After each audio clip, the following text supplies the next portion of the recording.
My name is Casores. I'm an assistant coach for the San Francisco Shock. Last time, we took a look at Sojourn, and I kept raving on about how good her mobility is. Now today, we're going to take a look at Doomfist.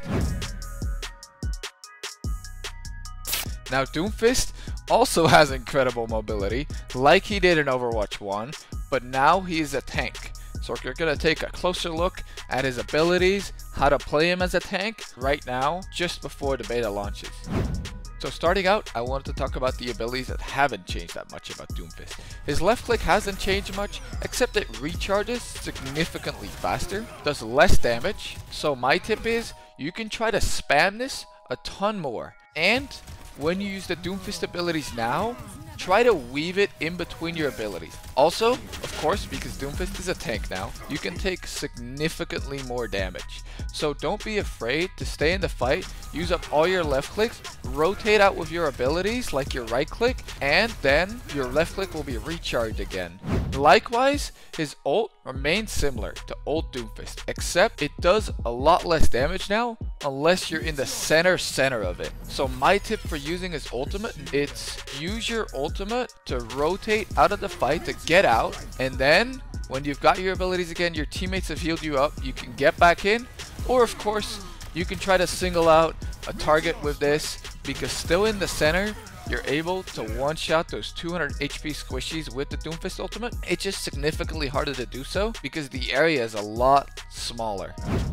Now first of all, I'd like to talk about Doomfist's first majorly changed ability, his punch.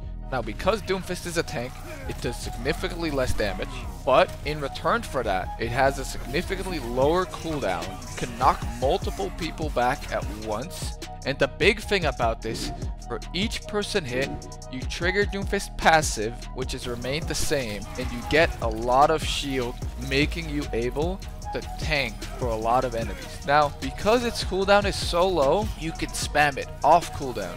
So use it to gain space on the map, and use it to get out of fights. Using this right click is paramount for dominating on Doomfist. Now let's get into the real nitty gritty here. Doomfist's new shift ability. Now the best way I can describe it to you is it works kind of like a Winston jump, but it damages and slows enemies in a really large cone in front of you.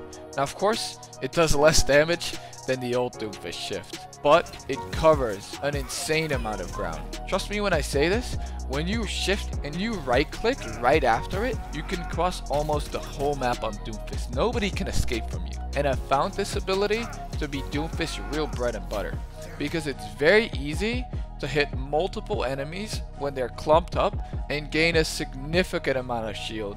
So like I said earlier, make sure to use the punch for mobility, but try to use this to get into the enemy team's backline, front line to their side, wherever you want, and then get out with your punch or keep going if you feel like the momentum is swinging in your favor.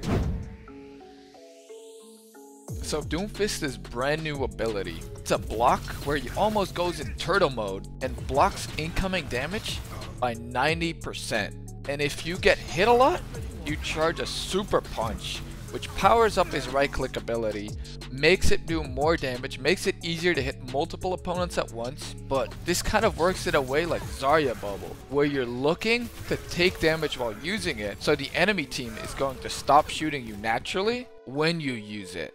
So my tip is, try to get aggro from the enemy team, charge up a super punch, and then go in with either your shift and then punch, or just punch right away if people are in front of you. Or get out, right? Because you've given your team enough time, enough space to do their job. Now as a side note to this, and this is important, it does not block stuns, sleeps, or anything of the sort. But when you get it off, and you get that power punch, it's incredibly effective.